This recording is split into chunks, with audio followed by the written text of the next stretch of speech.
चलिए भैया बहनों, द्वादश गणित में हम सभी अभी तक आप व्यूहों के अदिश गुणनफल के गुणधर्म पढ़ रहे थे।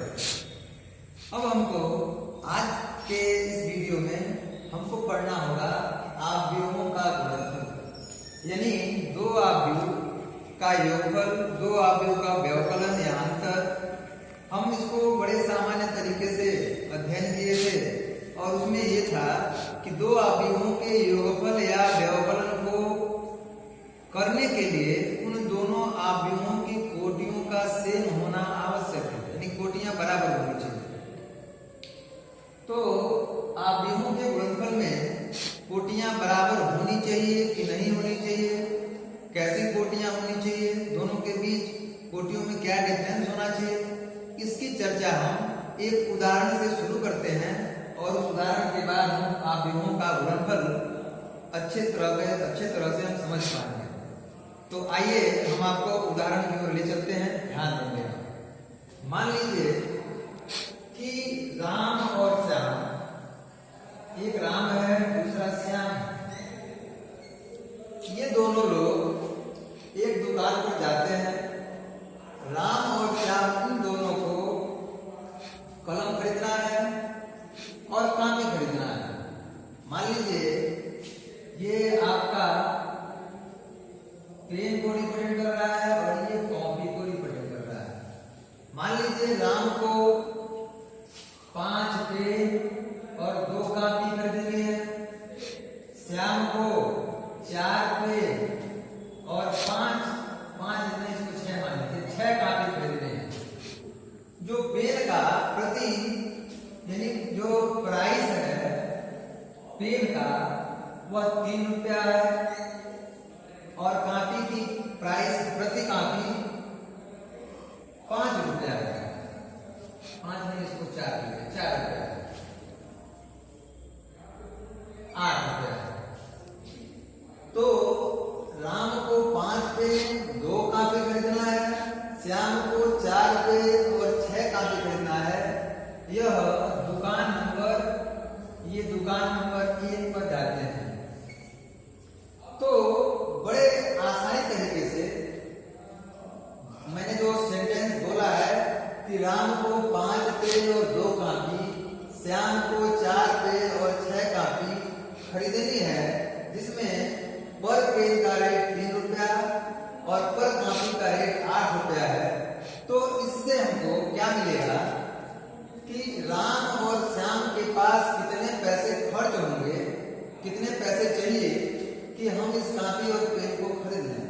तो जनरली बड़े आसानी तरीके से अगर राम की बात करेंगे हम, तो राम 5 पेन ले रहा है और पर पेन का दाम है 3 रुपया, हो जाएगा 5 गुणे 3।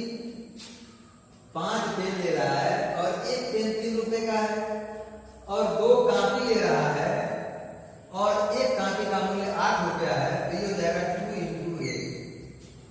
तो ये कुल पेन का मूल्य हो गया या कुल कापी का मूल्य हो गया। इन दोनों को हम जोड़ देंगे तो 5 ने 15 और 8 गुना 16, 15 और 16 को जोड़ेंगे तो वैल्यू आएगी 31। यानी उसको राम को 31 रुपया चाहिए। उसी प्रकार जब हम श्याम की बात करेंगे, श्याम की बात, तो श्याम के पास 4 पेन की आवश्यकता है, श्याम को 4 पेन की आवश्यकता है और 3 रुपए प्राइस है इसका। तो हो जाएगा 4 × 3 प्लस 6 कापी की आवश्यकता है और एक कापी का दाम 8 रुपया है। हो जाएगा 6 गुणे 8।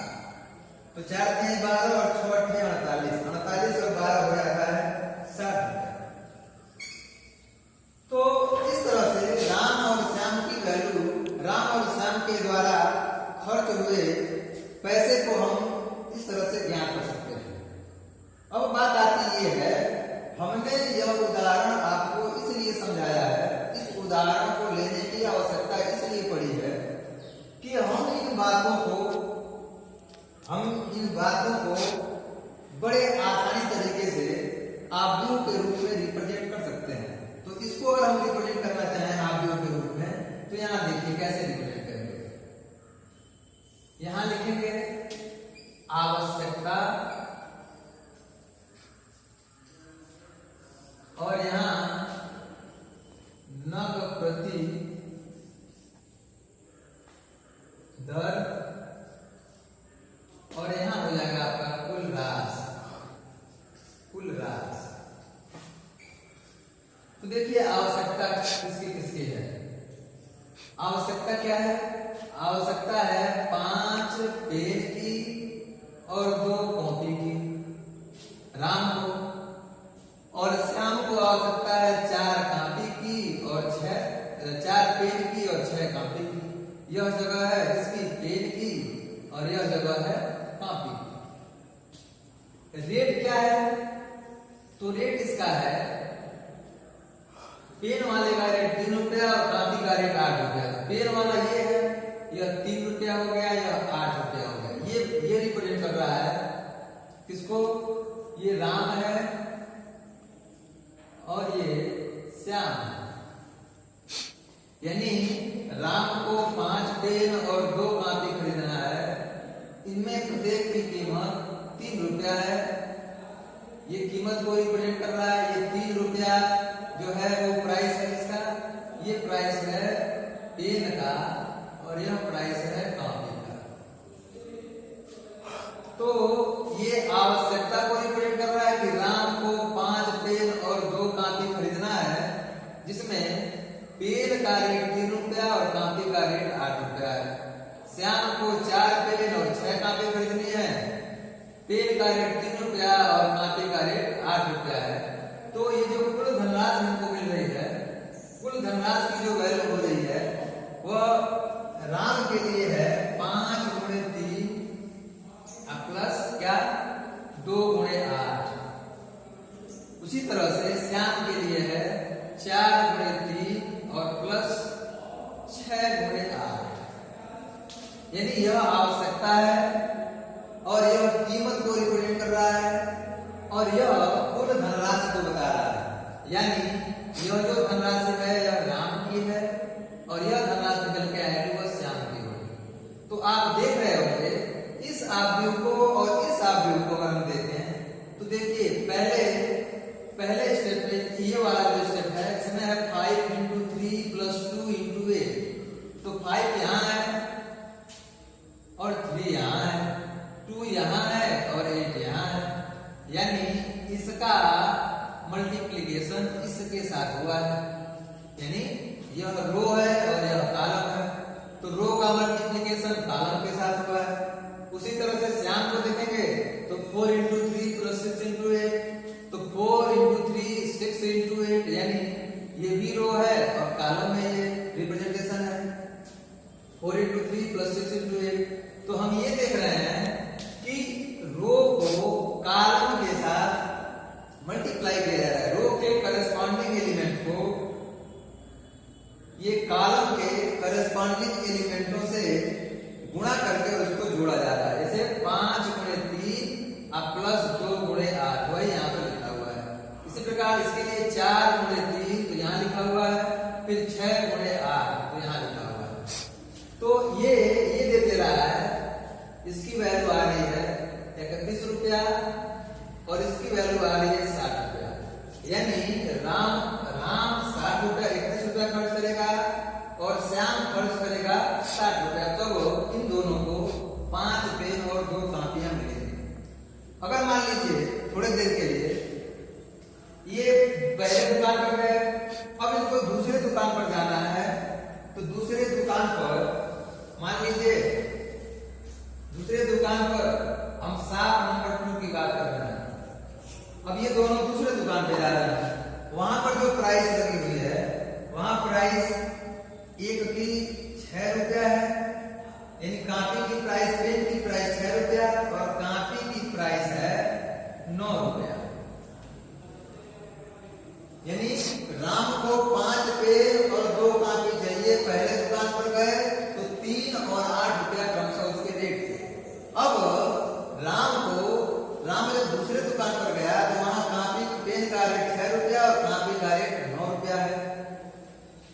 तो और ये दोनों एक ही साथ गए दुकान पर, तो इस कंडीशन में जब इससे हम आव्यूह का निर्माण करेंगे तो इससे जो आव्यूह बनेगी वो ये बनेगी। देखिए यहाँ पर थोड़ा ध्यान देंगे। राम को 5 कापी चाहिए, 5 पेन चाहिए, 2 कापी चाहिए। श्याम को 4 पेन चाहिए और 6 कापी चाहिए। और जो नंबर है अब ये बदल के हो गया। पहले 3 8 था 7 नंबर 1 पे और 7 नंबर सेकंड पर, ये दूसरी दुकान पे। अब यह रेट बदल के हो गया 6 रुपया और 9 रुपया, 6 और 9 ये हो गया। अब इसकी आवश्यकता पैसे की कितनी पड़ेगी, तो जैसे हमने पहले स्टेप में काम किया है वही काम यहाँ पर करेंगे। तो यहाँ पर 7 नंबर 2 पर कुल राम के लिए कितना पैसा लगेगा, तो इसके लिए क्या करेंगे हम, 5 पेन है और 1 पेन का दाम 6 रुपया प्लस 2 कापी है और 1 कापी का दाम है 9 रुपया। तो 5 छक्के 30 और 9 दूनी 18, 30 और 18 हो गया 48 रुपया। ये राम का हो गया। अब श्याम का निकालेंगे हम, तो श्याम के लिए हो जाएगा 4 गुणे रेट है 6 रुपया प्लस 6 गुणे रेट है 9 रुपया। तो हो जाएगा ये 4 छक्के 24 और 6 9 54, 24 और 54 आपका हो जाएगा 78। ये 78 हो जाएगा, 78 रुपया। तो अब देखिए दूसरे दुकान पर राम गया तो उसको 31 रुपया 9 देके 48 रुपया देना पड़ेगा और श्याम को 60 रुपया 9 देके 78 रुपया देना पड़ेगा। तो इन दोनों बातों को, यानी पहली बात को और दूसरी बात को आव्यूह में हम लिखना चाहेंगे। तो देखिए आव्यूह में कैसे लिखेंगे। ये 5 और 2 यह राम को रिप्रेजेंट कर रहा है, यह श्याम को रिप्रेजेंट कर रहा है, यह पेन को रिप्रेजेंट कर रहा है, यह कापी को रिप्रेजेंट कर रहा है, ये 7 नंबर 1 को और ये 7 नंबर 2 को रिप्रेजेंट कर रहा है। तो इससे जो वैल्यू आ रही है यहाँ पर, जो कुल राशि आ रही है, देखिए क्या आ रही है। ये पहली राशि आई हुई है 5 into 3 plus 2 into 8, यानी 5 into 3 plus 2 into 8। उसी तरह से उसके लिए क्या है 5 into 6 plus 2 into 9, जिसको यहाँ लिखेंगे 5 into 6 plus 2 into 9। और दूसरे के लिए यहां पर लिखा हुआ है 4 into 3 plus 6 into 8 और यहां पर आएगा 4 into 6 प्लस 6 into 9, 6 into 9। अब ये देखिए इसकी वैल्यू आई हुई है, इसकी वैल्यू आई हुई है ये 5 में 15 8 गुना 16, ये 15 16 में 31 हुआ। इसकी वैल्यू आई हुई है कितनी, इसकी वैल्यू आई हुई है 6 25 30 9 दूनी 18, ये हो गया 48। और इसकी वैल्यू आई हुई है कितनी 60 और ये वैल्यू आई हुई है आपका 78। यानी यह पेन कापी था, ये दोनों दुकान पर गए, दोनों दुकान पर रेट अलग अलग थे। तो जब हमने इसमें इसका ये दर ज्ञात करके और कुल धनराशि का पता किया तो हमको ये पता चला कि राम को पहले दुकान पर 31 रुपया देना पड़ेगा और श्याम को पहले दुकान पर 60 रुपया देना पड़ेगा। राम को दूसरे दुकान पर 48 रुपया देना पड़ेगा और श्याम को दूसरे दुकान पर 78 रुपया देना पड़ेगा। यानी इससे और इससे ये मिला है, इन दोनों के बीच में मल्टीप्लिकेशन का साइन ये है। तो हमको कैसे करना है, देखिए 5 into 3 plus 2 into 8, यानी 5 into 3 plus 2 into 8, यानी यह है 5 into 3 plus 2 into 8 यहाँ लिखना है। फिर 5 into 6, तो 5 into 6 plus 2 into 9 यहाँ लिखना है ऐसे। यानी पहले एक रो लेंगे और दोनों कॉलम में गुणा करेंगे तो ऐसे लिखेंगे, फिर दूसरे रो को लेंगे और कॉलम को लेंगे तो ऐसे लिखेंगे। दूसरे रो को ले लिया हम 4 into 3 यहाँ लिखा हुआ है, 6 into 8 यहाँ लिखा हुआ है और फिर 4 into 6 यहाँ लिखा हुआ है, फिर 6 into 9 यहाँ लिखा हुआ है।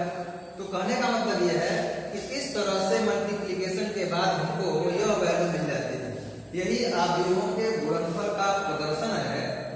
और इसके बाद हम चर्चा करेंगे कि आव्यूहों के का गुणनफल कैसे होता है, किन किन नियमों का प्रयोग किया जाता है। तो आप देख रहे होंगे कि यह भी 2x2 का मैट्रिक्स है और यह भी 2 क्रॉस 2 का मैट्रिक्स है।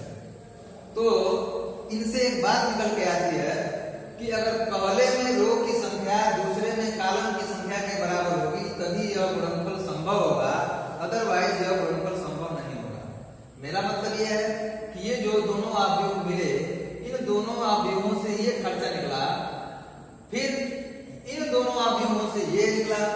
कहने का भाव यह है कि मान और दर को, मान और दर के हिसाब से हम उस चीज को, उस मैथमेटिकल ऑपरेशन को अवयव के गुणनफल से बांध सकते हैं और उसकी वैल्यू को ज्ञात कर सकते हैं। यही यहाँ पर बताने का हमारा तात्पर्य है। अब इसके बाद हम मल्टीप्लिकेशन ऑफ मैट्रिसेस के नियम पढ़ेंगे। तब तक के लिए आप इसको ध्यानपूर्वक देखेंगे। धन्यवाद।